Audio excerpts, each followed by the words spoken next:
B, I'm looking at these Super Bowl tickets. I thought of Beyonce when you said that for some reason because she has a song Kitty Cat on the birthday album. What? You said Nookie. I don't know. I was just listening to Beyonce. Literally listening to Beyonce. Don't talk about that. I'm going to just leave that alone. B, let me just stop. Allow me a second here. I want your opinion here. Vanessa Bonarello, for Pete's Coffee here. Let me just be cool. Let me be cool. So I've been very lucky, fortunate, blessed to be able to attend as a fan a lot of different sporting events, right? And I've sacrificed, whether my wife allowing me to sacrifice or me as a single man finding a way to scrounge it up even though I didn't have a lot of money. I've been able to go to a lot of games, okay? A lot of different games. I've been to a World Series game. I've been to an NBA Finals game. I've been to countless NFL playoff games.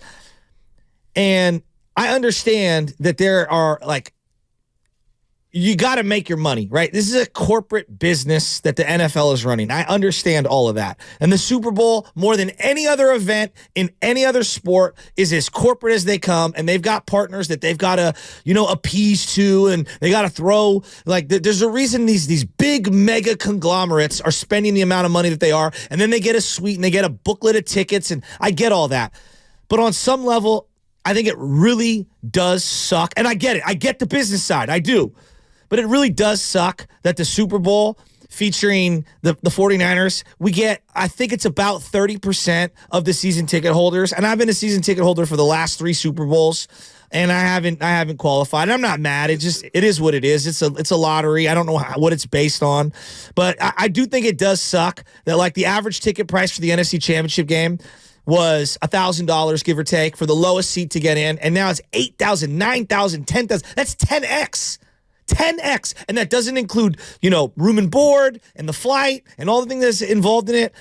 Man, it's just, for the diehard real fans out there that support their team, it does suck that the Super Bowl, the setup of the Super Bowl is the way it is. And I get it. I just feel like the media is so detached from it. They don't understand that the real true diehard Niner fans that have been there for every playoff game, thick or thin, been there through the regular seasons, the up and downs. It sucks that they don't even get priced out. They get completely shut out. It's not even, I get it. The finals, real Warrior fans, I'm sure, couldn't afford finals tickets. Those finals tickets were expensive. I'm not saying that this is exclusive to the NFL, but this is on a whole nother level for the Super Bowl. 10 G's to get you in the building. You got 10 G's? I mean, that's beat. 10 G's, That's baby. a huge chunk of a family's income. Oh, I would never do it. So now I'm looking at $6,000 for nosebleeds. Ooh, wow. $6,000 to get into a football game. Not including the fees and all the other stuff. Yeah, in Boston, I was looking at all the prices. Game 4, which they thought was going to be a closeout, type of game. Warriors versus the Celtics. I believe it was $900 up in the top nosebleed. That's before the service charges and all that. That's a finals game. There's only 20,000 seats. Yeah. That's just, the money that it costs it's crazy. Yeah, it is wild, and it's not going to drop at any point because they're still selling. Of course. And people still find their way in there. And if you're a team that, maybe it's once in a lifetime for somebody, you know what, we're just going to do it. We're going to splurge, we're going to splurge, we're going to splurge. But, no, I'm with you there. It does suck that regular fans, casual fans, the fans that are there every single week, they can't go. They just can't. So it's just going to get worse and worse and worse. Let's go to the lines. Philbo Mike, what's happening? You're on the roast, Philbo. Hey, man, let's just take this into consideration, man. Y'all talking a good subject. The prices in 1995, average ticket price was $200. The inflation is $374. So if you buy it now, it's basically $374. So I don't know why the hell it skyrocketed. I'm scrolling through. 2014 is $1,500. So I don't know how I got from that to where we at now, but it's a damn shame. Thank you. It's a damn shame because it's I understand it's a once-in-a-lifetime event, but at the same time, you got to look out. Not even look out. You got to make something happen for just the people. If you want exclusive area on the 50-yard line, charge them hella much. But don't charge the people in the nosebleeds and just trying to see the game. some astronomical amount because you know what? Guess what happened during COVID? No fans was in the game. Yeah. And everybody got paid. Yeah. So I don't want to hear about, we need the money for this and that. No, you don't. You just making an excuse to make it whatever you make it. But I really feel, bro, we have a chance to really beat the Chiefs. Yeah. And Bonta, you said something to me. You said something. I'm going to go off the air after this. But you said something that was real. They're not that good of a team. I don't know what the hell people like smoking or drinking or they feeling like they're all this great. They're really not that great. They're a good team. They got Patrick Mahomes, Travis Kelce, Chris Jones, a couple of players. But guess what? We got so many players. It's scary. So when Cam Newton said Brock Purdy is the 10th best player on the team, okay, and great, yeah, that's why we should win. That's exactly why we should be blowing their ass out. There it is, Philbo. I love that energy. And he's the 10th best player on the best team in football. And Cam, and does your quarterback have to be the best player on the team? Does he have to be? Like the Detroit Lions, who's their best player on the team? Well, I guess I would ask, who was the last Super Bowl winner where the quarterback wasn't the best player on the team? I'm asking out loud. The Denver Broncos? Well, Super Bowl 50, no doubt. No doubt. I mean, but am I missing one? Yeah, there's plenty. Joe Flacco, was he the best player on the Ravens? That was before that. Yeah. I'm just naming Super Bowls. Yeah, no, I know, but like recent memory, it feels like the quarterbacks have been the best. Was Stafford the best player on the Rams? Well, Cooper Kupp won the MVP that year for the game. Aaron Donald, you could make an argument, was the best player, but I mean the quarterback.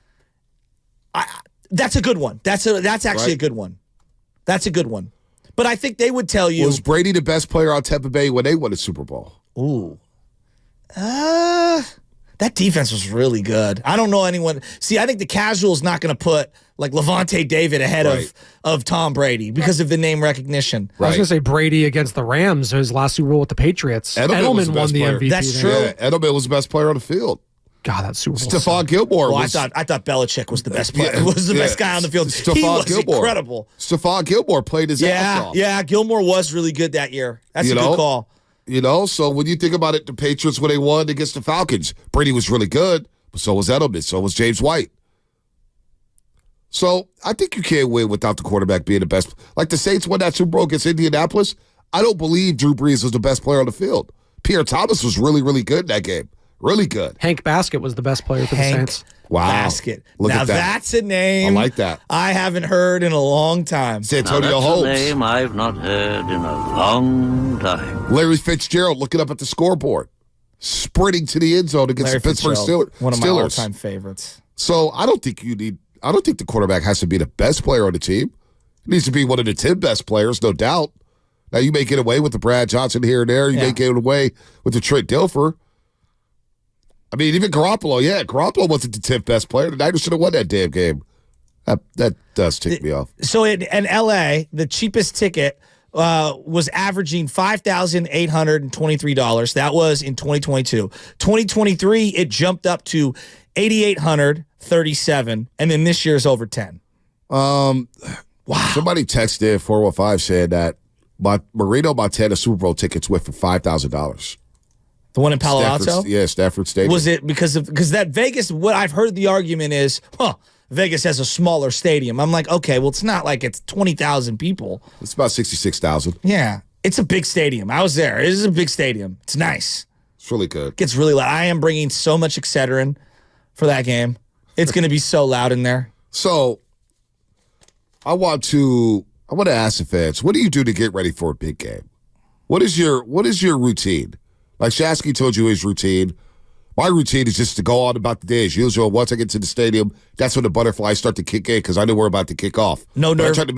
I try to just make everything normal. I got my game face on, put my fit on, make sure all my ducks are in a row. Hey, we got this done. Lights off. Boom, boom, boom, boom. Let's go. You don't have any nervous tendencies like some people eat when they're nervous, some people work out when they're nervous. No, when kickoff comes, I start kicking my leg. Like right now, start bouncing. I start doing that because I'm anxious to get this game going. I you know what I'm saying? It's not even nervous. It's like, let's go. Let's get this party started. And you got to feel those jets coming over. Jets coming out now. We're not going to be able to see the Jets, right? Because we're indoors. That's my favorite part of a Levi's game is when the Jets go right over us in the end zone. It will be loud in that stadium. Let's go to Jesus. Jesus is South City. Jesus, what's happening, man? What's up, Jesus? What's up, Bonte? What's up, Shasky? This is Julius Dad. What's up? Niners game. What's up, my bro? How you doing? I'm doing great. What a game, huh? You ready for this weekend? Oh, man. That's why I wanted to chime in. I wanted, like, what Bonte was talking about, like, the nervousness when he was talking about thinking of Mahomes throwing 2 TDs. I was going to go out there, but I'm so nervous, like, what if the Niners fail? And listen to this, though, what my what if details, because do I want to be in Vegas if that happens? So I'm like, you know what? I'm going to stay here and do it with family. But my what if goes to right now, the Niners are already behind the 8 ball in 3 different categories I see. 1, the field is messed up. 2, nobody's really talking about Bill Vinovich is the referee again from Super Bowl 54. Yep. You know what I mean? How many holding calls did he miss in that game? It's true. And he's a ref that supposedly is in the playoffs. Let him play.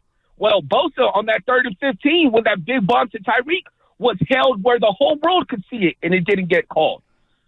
And then you have the Taylor Swift effect. She's brought in $345 million to the NFL just in her short time. So it makes me think that the NFL wants her face seen everywhere, and it scares me. And like Fillmore Mike said, we have the better team.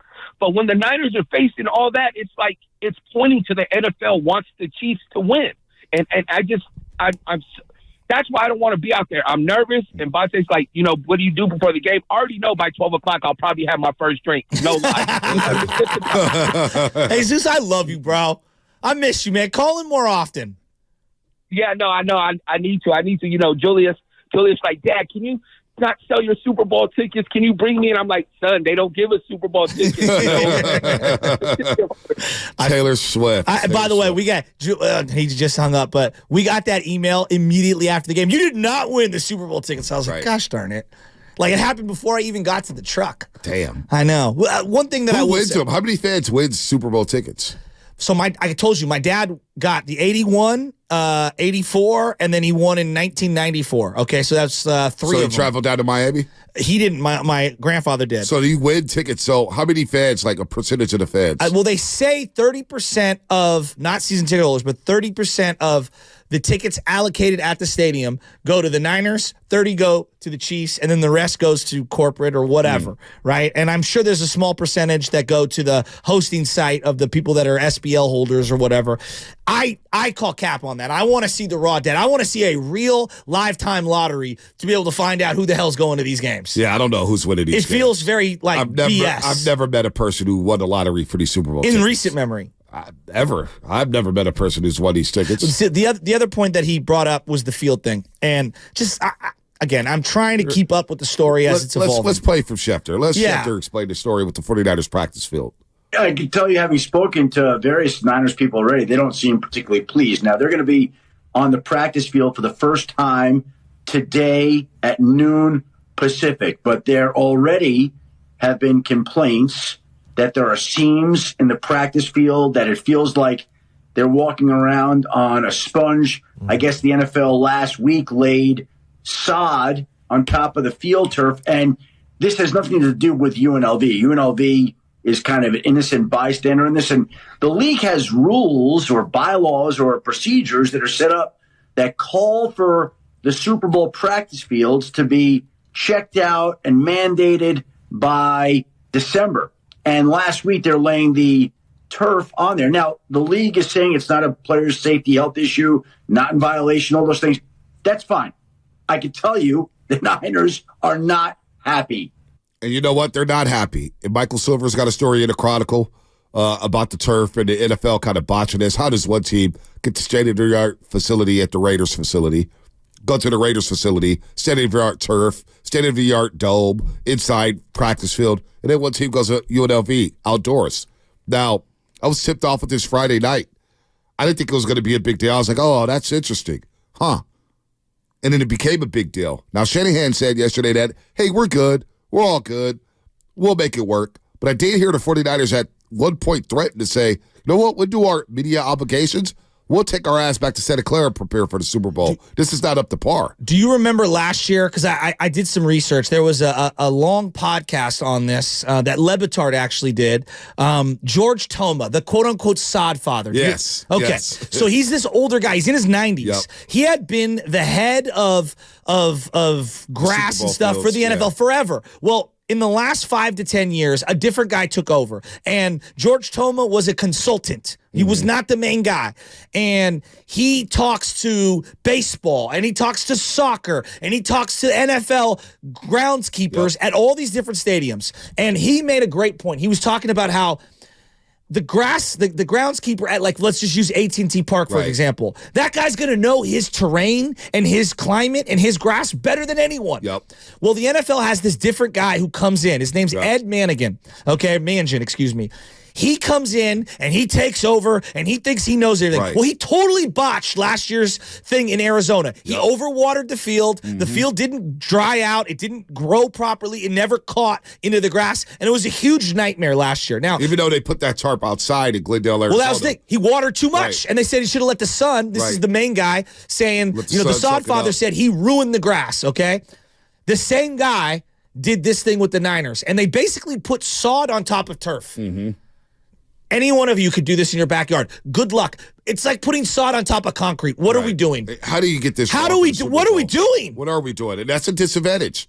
You don't want nobody out there slipping. You can't be crisp in practice. You heard what Jesse Sapolo was talking about, and I've heard Britt Jones say this over the years.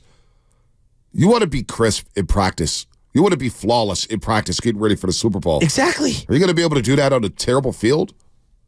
On the field that, Roger Goodell said, hey, it's up to par. We had our people test it out. It's going to be fine. Shanahan just took the high road and said, we're good. But I guarantee you Shanahan behind the scenes was like, this is a joke. But this is crap. Here's the simple fix, and this is the part I don't understand. They only practice for a couple hours. Why couldn't the Chiefs go in the morning and the Niners in the afternoon, or vice versa? Well, the Chiefs are being the Chiefs. Yeah, I think it's weak. No, but I think the league should have stepped in. They should have. This was a simple fix. You're both going to practice because you're not watching film at the facility. You're going back to your hotel. Yep. Both of you, one of you gets the afternoon. Like, okay, Chiefs, you're the home team. You get preferential treatment. Do you want afternoon or mornings? Like, this was a very easy fix for me. I agree. And it's an indoor stadium, apparently, for the Raiders facility. Yeah, and they have indoor and outdoor. So they have like 4 practice fields. What are we doing? Yeah, no, it's a joke. It's a joke. And I'm not trying to. This is the part that pisses me off. It's going to make Niner fans and the players look like crybabies and whiners and like we're creating excuses. All we're asking for is equity. We're asking for equality across the board, right? It's a Super Bowl. It should be. Thank you.